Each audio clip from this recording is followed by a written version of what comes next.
कोशी-गुरसत में इसके बारे में ये पढ़ेंगे। तो ये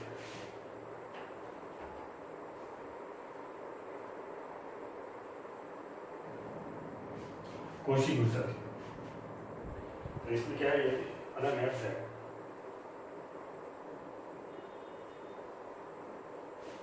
समृद्ध क्लोज कर दो सी के अंदर वो ऊपर,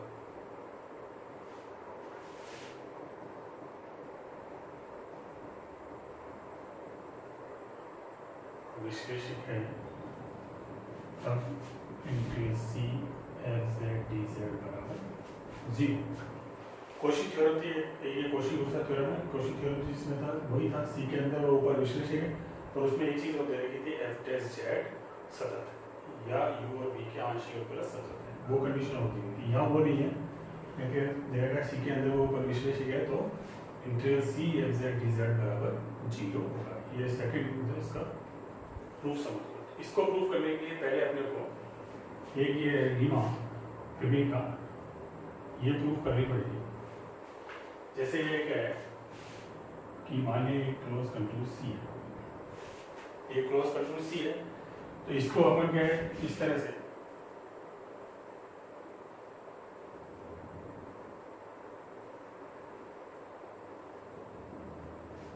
तरह से परिमित संख्या की जाली है, ये जालियां हैं इसके ये है ये। तो किसी भी क्लोज कंट्रोल सी को, तो यहाँ पर ये क्या है, प्रमेय का क्या है, प्रत्येक एप्सिलॉन ग्रेटर देन 0 के लिए सी को परिमित संख्या की जालियां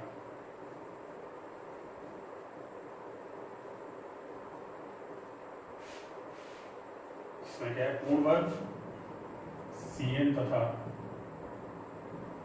आंशिक वर्ग Dn में विभाजित किया जा सकता है।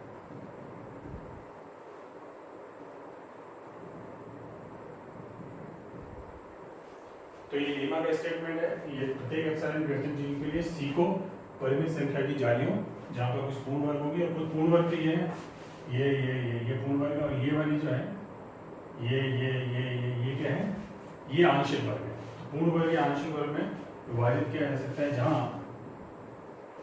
प्रत्येक जाली में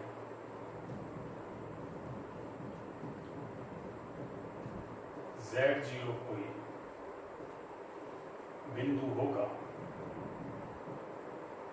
कि mod of F Z minus F Z 0 upon Z minus Z 0 minus F dash Z 0 less than epsilon. ये मान लिया यहाँ पर, ये कोई वो है F Z minus F Z 0 upon Z minus Z 0 minus F dash Z 0 less then. इसका मतलब ये क्या है, प्रत्येक उसमें अवकलनीय है, अवकलनीय वाली कंडीशन है।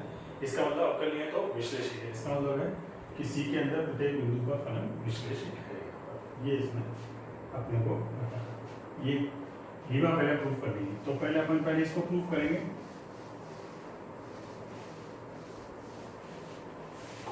पहले इसको प्रूफ करेंगे, फिर उसके बाद अपन integral C F Z D Z बराबर 0 बताएंगे। तो पहले अपन यहाँ पर इसमें देखते हैं। तो यहाँ पर ये मान के चलेंगे उल्टा, यहाँ उल्टा लेंगे इसका कि माना प्रमेय का असत्य is not less than epsilon, असत्य है इसका मतलब प्रत्येक इसमें, तो कम से कम तब प्रमेय का कम से कम एक जाली में असत्य हो, कम से कम एक जाली में असत्य हो, 2 भी हो सकती है, 3 भी हो सकती है, 4 भी हो सकती है, जैसे ये सभी में हो सकती है। तो जैसे मान लीजिए इस जाली में असत्य है, तो इसको क्या करेंगे, जिस जाली में असत्य है उसके मध्य बिंदुओं को आपस में मिला के इसको विभाजित करते हैं। असत्य है, एक जाली में असत्य होगी, तब उस जाली के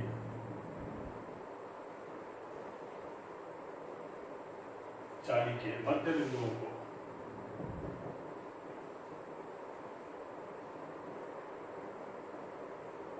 मिलाकर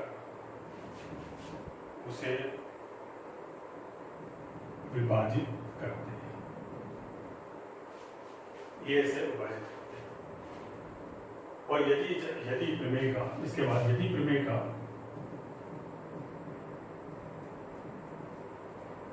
फिर किसी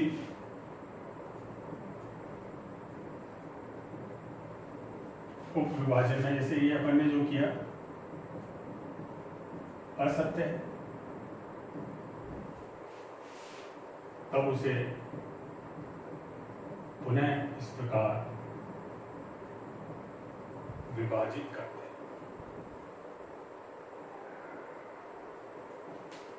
जैसे प्रमेय का एक जाली में सत्य थी तो उसको अपन ने विभाजित किया, मान लिया फिर जैसे इसमें असत्य है तो फिर क्या करेंगे, इसको वापस इस तरह विभाजित करते रहेंगे। तो इसमें क्या होगा, अगर कुछ विभाजन पे सभी जालियों में प्रमेय है कि यदि प्रमेय का सभी जालियों में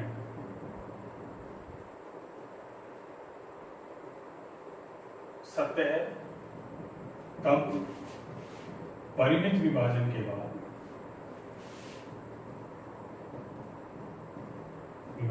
बाद यह प्रक्रिया समाप्त हो जाती है। मान लीजिए 2, 4, 6, 8, 10, 12, 100 इसमें विभाजन के बाद ये अगर ये प्रमेय का सभी में सत्य है तो ये क्या हो जाएगी, समाप्त हो जाएगी। तो ये प्रमेय का सब में सत्य है। अन्यथा क्या होगा, अन्यथा यह प्रक्रिया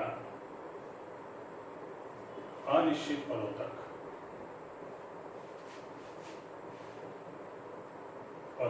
चलती रहती है। ये तो इनफाइनाइट टर्म्स, जैसे ये हुआ, जैसे मान लें फिर इसमें सत्य है तो फिर इसको करेंगे, फिर इसको करेंगे, इस तरह से। तो ये क्या हो जाएगा, जो वर्ग है वो छोटा होता जाएगा, 4 भाग में डिवाइड होता जाएगा, छोटा अनंत उसमें चलती रहती है। इस स्थिति में हमें एक सीमा बिंदु मान लीजिए Z0 प्राप्त होता है।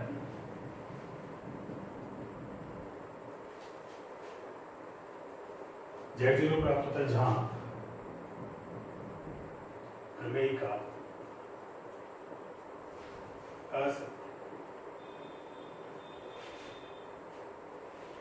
इस तरह विभाजन प्रक्रिया करते जाएंगे तो ये छोटा होता जाएगा तो एक पॉइंट आ जाएगा इनफिनिटी टाइम से प्रमेय का असत्य। इसका मतलब ये है प्रमेय का असत्य, इसका मतलब ये हो गया, कहते हैं mod of xz minus xz0 upon z minus z0 minus f dash z0 not less than epsilon. इसका मतलब z0 पर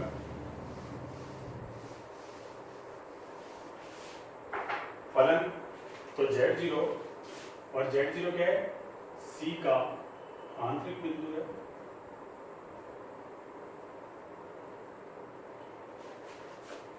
जहां प्रमेय का असत्य है,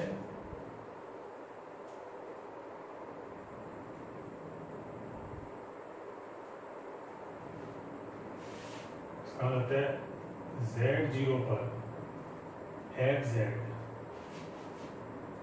अवकलनीय नहीं है। इसका मतलब आता है Z0 पर fz विश्लेषित नहीं है, क्योंकि ये वाली कंडीशन हो रही है, इसका मतलब अवकलनीय नहीं है तो विश्लेषित नहीं है। और C क्या है, Z0 क्या है, C का अंतरिक बिंदु। परंतु अपने को क्या स्टेटमेंट में क्या दे रखा है कि fz कंटूर C के अंदर वो ऊपर सभी बिंदुओं पर क्या है, विश्लेषित है। जो हमारा, इसका मतलब है जो हमारे पूर्वानुमान का विरोधाभास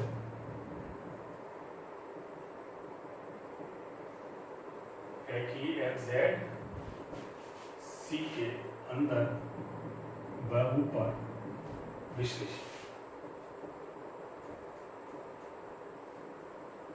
अतः अपन ने ये माना है प्रमेय का असत्य वो गलत है। अतः प्रमेय का असत्य मान गलत है, इसका मतलब हो गया आता है प्रमेय का सत्य। तो इसका मतलब यह है कि पहली संख्या की जालियों में इसको विभाजित कर सकते हैं, ना कुछ तो पूर्ण वर्ग होती है, कुछ आंशिक वर्ग होती है। प्रत्येक बिंदु में फलन क्या है, विश्लेषित होगा। इसका मतलब लेस देन एप्सिलॉन। तो ये पहले तो अपने को ये करना है। अब अपने को बताना है integral C F Z D Z बराबर 0। तो यहाँ अपने इसमें अपन ने ये मान लिया, जैसे ये है F Z minus F Z 0 upon Z minus Z 0 minus F dash Z 0 less than epsilon. तो इसको अपन ने लिख दिया F Z minus F Z 0 upon Z minus Z 0 minus F dash Z 0 is equal to zeta, जहाँ mod zeta means mod लेंगे तो mod zeta जाएगा लेस देन एप्सिलॉन। तो ये वाली कंडीशन यहाँ आ जाएगी। और जीटा टेंड्स टू 0 है जब z टेंड्स टू z। तो ये यहाँ पर अब इससे एफ जेड क्या हो गया, एफ जेड ये हो गया, एफ जेड हो गया आपके पास F Z 0 plus Z minus Z 0 F dash Z 0 plus zeta Z minus Z. ये एफ जेड की वैल्यू होगी।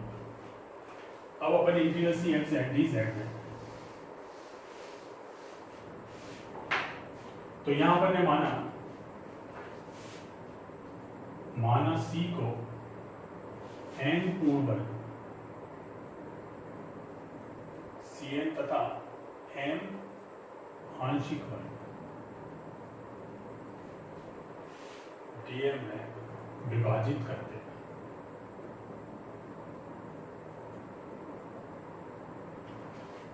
ये एम पूर्ण वर्ग ये है और ये एम ये है डीएम आंशिक, इनमें अपन विभाजित करते हैं। तो इसमें जो होता है पूर्ण वर्ग और इसमें तो वर्गों की जो इसमें जो होता है वर्गों की जो वर्गों की सीधी भुजाएं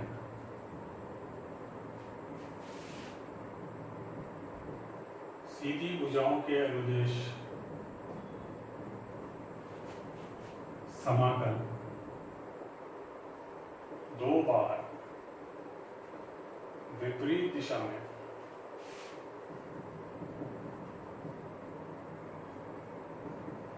लिए जाते हैं।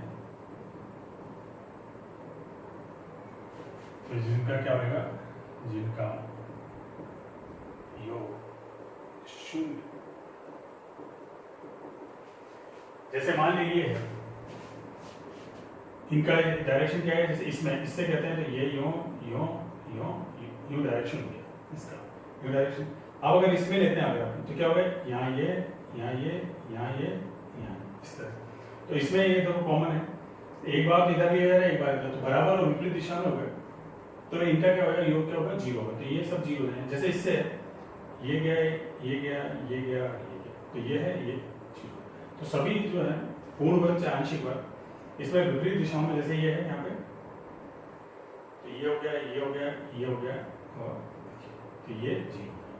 तो जो है बराबर और विपरीत दिशा में लिए थे तो इनका योग तो 0 होगा। तो केवल वही बचेंगे यहाँ। तो integral C F Z D Z के मान में केवल वही, केवल कौन से आंशिक वर्ग के, आंशिक वर्ग के वक्रित भाग बचे। ये वाले जो ये हैं इनका जो है योग अपने को निकालना है। तो ये बचे, इनका करना है अपने को। Integral C F Z D Z, तो integral C F Z D Z क्या हुआ, integral C F Z D Z, इसको क्या करा था अपन ने, समेशन r1 से integral C R F Z D Z plus r1 से integral D R F Z. मतलब इसको n तो पूर्ण वर्ग और n आंशिक वर्ग में अपन ने विभाजित कर दिया था। ये है अब इसमें अपन ये निकालना है एफ जेड की जगह ये रख देंगे एफ जेड, तो क्या हो जाएगा समेशन r1 से integral C R F Z की जगह रख दिया F Z zero plus Z minus Z zero F dash Z zero plus zeta Z minus Z zero D Z.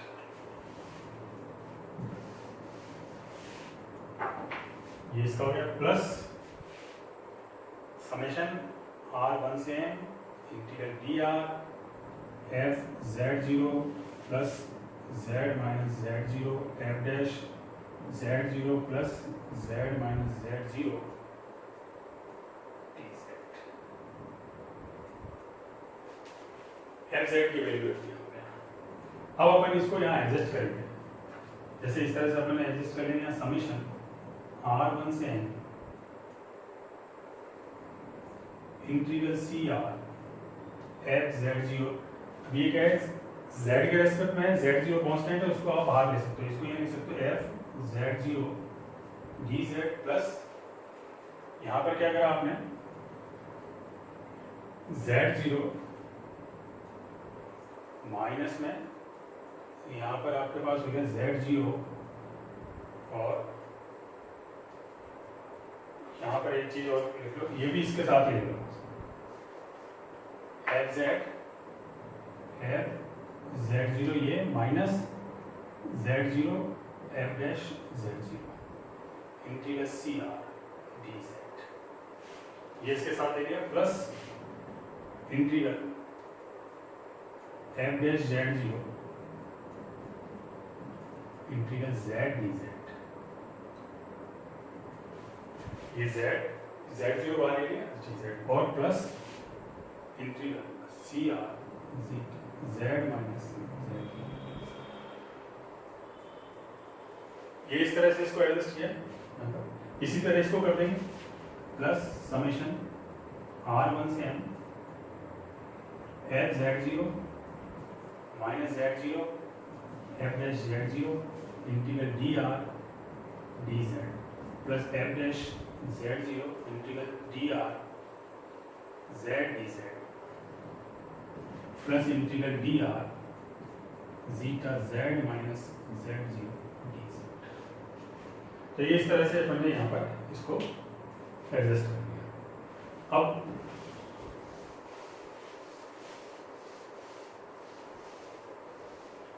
अब ये अपन जानते हैं अगर क्लोज कर रहे हैं तो ये सारे क्लोज हैं, जहां से शुरू हो रहा है वहीं खत्म हो रहा है, तो इंटीग्रल सी डी जेड बराबर जीरो इंटीग्रल सी जेड डी जेड, तो इंटीग्रल सी जेड और डी जेड और इंटीग्रल सी डी जेड बराबर क्या होता है जीरो, ये अपन ने प्रूव किया। तो इंटीग्रल सी डी जेड और इंटीग्रल सी जेड डी जेड ये दोनों टर्म क्या हो जाएंगी, ये हट जाएंगी, यहाँ से ये भी हट जाएगी और तो चार टर्म हट जाएगी। तो अपने पास बचेगी कौन सी, यहाँ बचेगा समेशन r1 से इंटीग्रल सी आर, ये वाली टर्म बचेगी सीटा Z minus Z zero D Z plus summation r1 से integral D R zeta Z minus Z zero D Z, ये बचेगा। दोनों तरफ मॉड ले लो आप, तो इधर क्या हो जाएगा mod integral C F Z D Z is equal to mod summation r1 से integral C R Z zeta Z minus Z zero D Z plus summation r1 से integral D R zeta Z minus Z zero. अब mod X plus A less equal to mod X plus mod A less equal to, इसमें अलग करेंगे यहाँ पर योग का समाकल समाकल के योग से कम उसके बराबर, तो समेशन r1 से integral C R mod zeta mod Z minus Z zero mod D Z plus summation r1 से integral D R mod zeta mod Z minus Z zero mod अलग अलग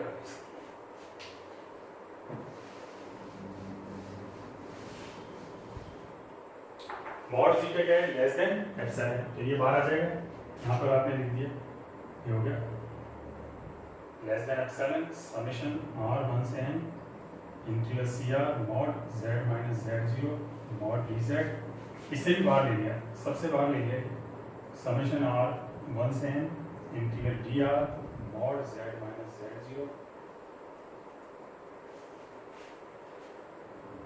अब यहाँ पर मैं मान लिया कि माना पूर्ण वर्ग की भुजा की लंबाई एल आर तथा क्षेत्रफल ए आर,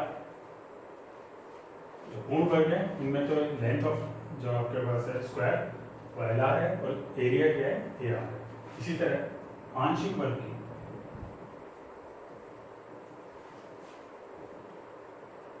भुजा की लंबाई एल आर डैश तथा क्षेत्रफल ए आर। इसका मतलब ये जो है ये पूर्ण वर्ग है, ये कितना एल आर, ये भी एल आर। तो इसमें जो दो बिंदुओं के बीच की दूरी है ज्यादा से ज्यादा कितनी हो सकती है? दो बिंदुओं के बीच की दूरी सबसे ज्यादा ये हो सकती है। ये क्या है? एल आर, इसका स्क्वायर प्लस इसका स्क्वायर। तो पूर्ण वर्ग में दो बिंदुओं के बीच की दूरी, तो पूर्ण वर्ग में C R mod Z minus Z zero, ज्यादा से ज्यादा कितना हो सकता है? ये कह सकता है एल आर, क्योंकि जेड जीरो आप अगर यहाँ भी है और जेड यहाँ है तो ज्यादा से ज्यादा इतने हो सकते हैं, वरना उससे कम होगी। और इसी तरह आंशिक वर्ग में डी आर में mod Z minus Z zero less equal to कितना जाएगा? एल आर डैश, क्योंकि इसकी भुजाओं की लंबाई एल आर डैश। तो ये यहाँ रख देंगे अपना, फिर क्या आ जाएगा? तो यहाँ देख लो आप, इससे समेशन एप्सिलॉन समेशन आर 1 से n ये हो गया √2 L R integral C R mod D Z plus summation R 1 से n √2 L R dash integral D R mod D Z.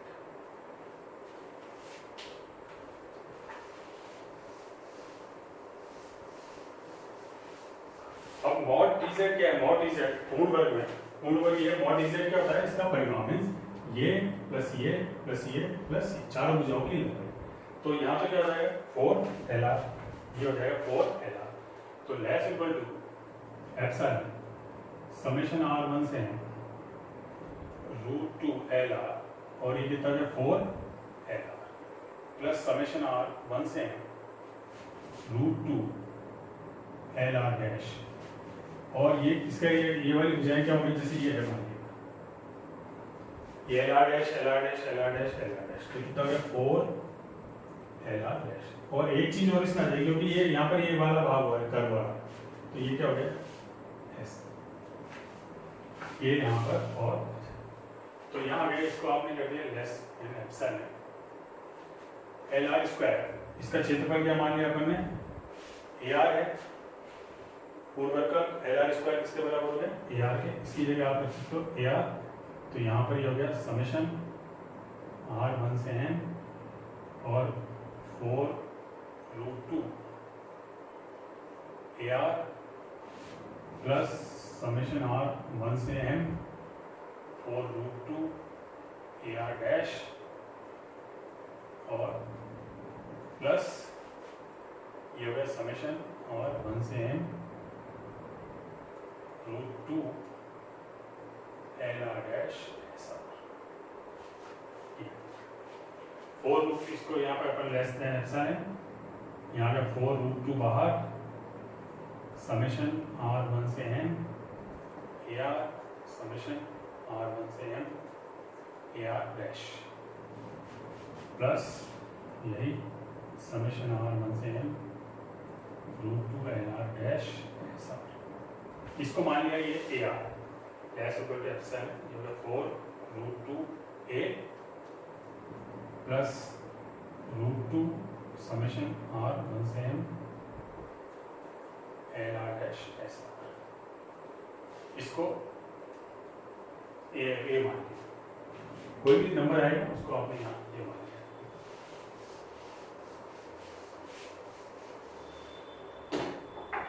अब एल आर डैश क्या है, इनकी भुजाओं की लंबाई को, तो यहाँ अपन ने मान लिया अपन ने समेशन आर 1 से L R dash dash equal to C तथा समेशन आर 1 से S R dash equal to एक है सी की लंबाई, तो वक्र है पूर्ण रूप से इसमें क्षेत्र में घिरा हुआ है उसकी लंबाई, तो यहाँ रख दिया। तो यहाँ के dash equal to epsilon 4√2 a plus √2 c, ये कोई भी वैल्यू आ गई यहाँ पर आपके पास, नंबर है कोई ना कोई वैल्यू आएगी रियल। अब एप्सिलॉन स्क्वायर सच है, एप्सिलॉन टेंड्स टू 0 लेने पर क्या आएगा, इंटीग्रल c मॉड में इंटीग्रल c fz dz। अब मॉड तो नेगेटिव हो नहीं सकता, क्या होगा इसका मतलब mod integral c fz dz बराबर 0, इसका मतलब होगा इंटीग्रल c fz dz बराबर 0, तो इंटीग्रल c fz dz बराबर 0। तो ये कोशी-गुस्सा थ्योरम है। अगर कोशी-गुस्सा थ्योरम आए तो ये स्टेटमेंट आए, अगर यूं नहीं लिखा हुआ है f z सतत है तब अपने को ये करना है, सतत लिखा हुआ आएगा तो पहले वाली जो है कोशी थ्योरम, दूसरी वाली वो करनी है।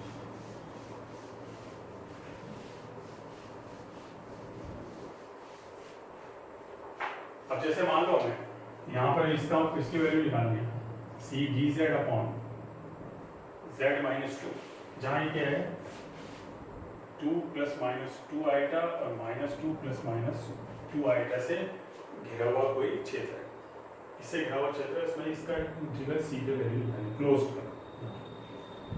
तो क्या है इंटीग्रल, ये पहले अपन इसमें देख लो, x की वैल्यू -2 से +2, x की वैल्यू -2 ये है, x इक्वल टू -2, y की वैल्यू प्लस -2 से +2, means y is equal to 2 -2, इससे घिरा हुआ है, ये है a b c d, तो ये पॉइंट क्या हो गए -2 -2, ये कितना है 2 -2 2 -2। तो जैसे अपन ने बताया करेंगे, लीनियर दे रखा है, सिंगल उसमें लेंगे अपन एक लाइन पे, लीनियर लाइन पे, तो पहले अपन इस पे ले लेंगे ये यहाँ से यहाँ, यहाँ से यहाँ, यहाँ से यहाँ, यहाँ से यहाँ, फिर उनका क्या करेंगे सबको सम कर देंगे, तो integral C F Z D z यहाँ पर आ जाएगा। तो जैसे अभी अपन means integral C F Z D Z क्या होगा, यहाँ होगा d Z upon Z minus 2, ये होगा integral a b d Z upon Z minus 2 plus integral b c D Z upon Z minus 2 integral c d d Z upon Z minus 2 integral d a d Z upon Z minus 2, ये होगा।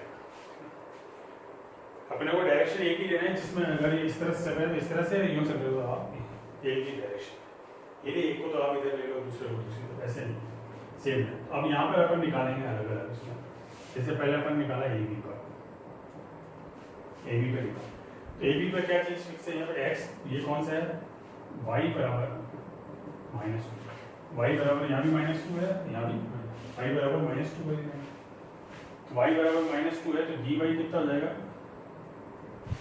0। तो z क्या है, z है x plus iota y, x plus iota y, तो y की जगह क्या रख देंगे -2, तो क्या हो जाएगा z क्या होता है x माइनस 2 और dz किसके बराबर हो गया dx। x की लिमिट कहाँ से कहाँ तक जा रही है इसमें, यहाँ से यहाँ तक x की लिमिट कहाँ से कहाँ तक जा रही है -2 से 2, x कहाँ से कहाँ तक चेंज हो रहा है -2 से 2। तो ये जो है इंटीग्रल है dz अपॉन z माइनस 2, ये क्या हो जाएगा इंटीग्रल -2 से 2 dz की जगह कितना हो गया dx, z माइनस 2, z की जगह क्या हो गया x माइनस 2 आइटा,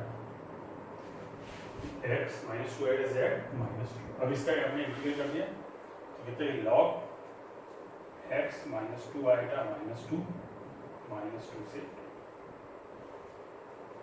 देखें कितना आता है, पहले अपन ने 2 रखा है यहाँ, तो log 2 माइनस 2 आएगा, माइनस 2 माइनस log माइनस 2 आएगा माइनस 2, तो कितना हो गया, log माइनस 2 आएगा, ये कैंसिल हो जाएंगे, माइनस log माइनस 4 माइनस 2 आएगा, ये मान लें पर। अब इसी तरह अपन निकालेंगे BC पर,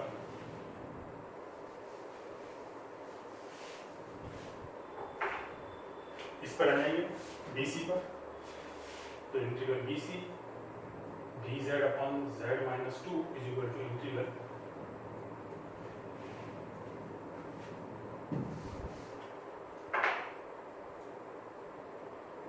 BC पर अगर अपन देखें, यहाँ पर क्या है, कौन सी लाइन है, x बराबर 2, तो क्या है x बराबर 2, तो dx कितना हो गया 0, z बराबर कितना हो गया x प्लस आइटा, x कितना है 2 प्लस आइटा, और dz कितना हो जाएगा आइटा,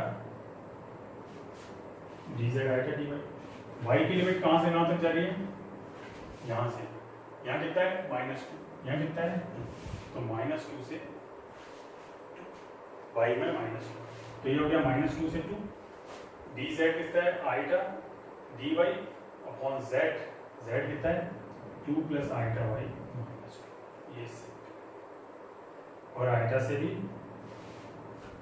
आइटा कैंसिल हो जाएगा, तो कितना जाएगा log y -2 से 2, कितना हो गया log 2, ये हो गया यहाँ पर log 2 माइनस log -2, ये नंबर, इसकी वैल्यू मान लिख दिया अपन ने, सब वैल्यू एक तरफ रख देते हैं, फिर अपन सबको ऐड कर देते हैं। अब आते हैं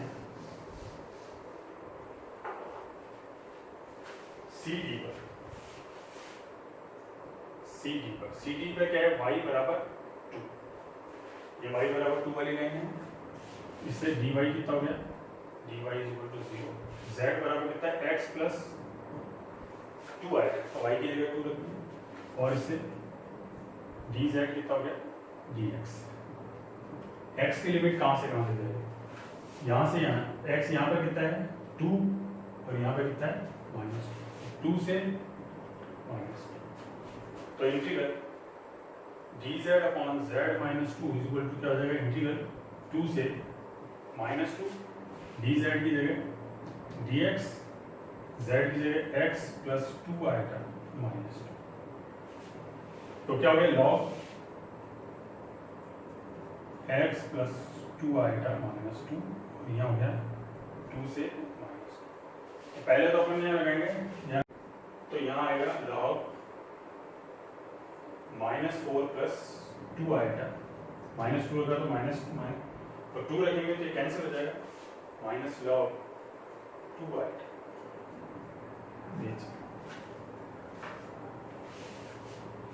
अब यहाँ आते हैं हम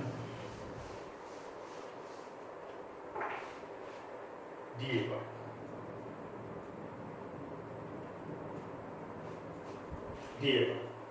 तो DA का क्या है, यहाँ पर क्या फिक्स है, x बराबर -2, dx कितना है, x बराबर -2 वाली नहीं है, dx 0 हो जाएगा, z बराबर x plus iota y, -2 plus iota y, तो dz कितना हो जाएगा, dz हो जाएगा आइटा dy, और y की लिमिट कहाँ से कहाँ तक जाएगी, y यहाँ कितना है, इस लाइन y बराबर 2 से -2 से -2, तो integral dA dz upon z -2, तो इंटीग्रल क्या होगा 2 से -2 dz iota dy z -2 plus iota y -2, तो ये कितना हो जाएगा 1 अपॉन आइटा आएगा, इसका 1 अपॉन आइटा से कैंसिल हो जाएगा, तो log -4 plus iota y,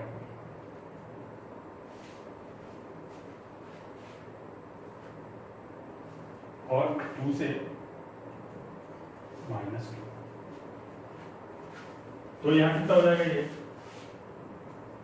log यहाँ -2 रखा, तो -4 -2 आएगा माइनस लॉग -4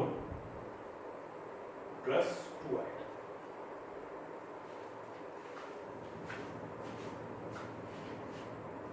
तो ये आ गया। तो ये सारे आ गए अपने यहाँ से A B B C C D D सब आ गए। अब इंटीग्रल C क्या हो जाएगा, यहाँ से इन सबको जोड़ देंगे। तो अब अगर यहाँ करते हैं 1 2 +3 +4 +5 सबको जोड़ दिया तो इंटीग्रल C dz/z-2 ये क्या हो गया, यहाँ को log -2i minus log -4 -2i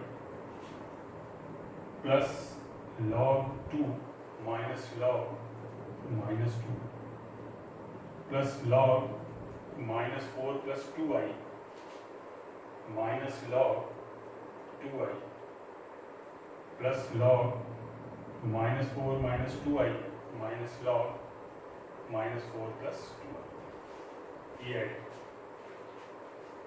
तो ये देखो ये इससे कैंसिल हो गया, ये वाला इससे कैंसिल हो गया, और यहाँ पर ये बचा ये बचा ये बचा। इसको क्या कर सकते हैं अपन, log a × b क्या होता है log a + log b। तो यहाँ इसको अपन ने कर दिया log -2 + log i प्लस यही log 2 माइनस log -2, यहाँ कर दिया -log 2 माइनस log। तो देखो ये माइनस ये वाला इससे कैंसिल, ये इससे कैंसिल, ये इससे, तो क्या आ गया जी। तो इसका जो है कोशी समाकल जो प्रमेय है वो क्या सत्य होती है 0 है। अब क्योंकि आइटा है, आइटा की पावर जैसे आइटा 0 है आइटा होता है, आइटा की पावर 5 भी आइटा होता है, आइटा की पावर 9 भी आइटा होता है। तो यहाँ पर और लॉग लेते हैं तो एक तो 5 लॉग आइटा हो गया, एक 9 लॉग आइटा हो गया, तो ये अलग अलग वैल्यू लेती है। तो इसको अपन यहाँ पर जनरलाइज करने के लिए इसको भी लिख सकते हैं 0 को log 1। log 1 बराबर क्या होता है 0। log 1 0 के अंदर में log e की पावर 2 आइटा, क्योंकि e की पावर 2 आइटा क्या होता है cos 2 प्लस आइटा sin 2 1 के बराबर होता है। तो log e की पावर कितना हो गया 2 इसकी वैल्यू आप यहाँ पर है 2 आइटा। तो ये इस तरह से दिखाता है। अगर कोई समाकल तुम्हें प्रूफ करना है यहाँ पर तो ये 0 जो भी log में है log 1 को इस तरह से यहाँ पर कर सकते हैं, और वैसे जी इसका मान 0 है।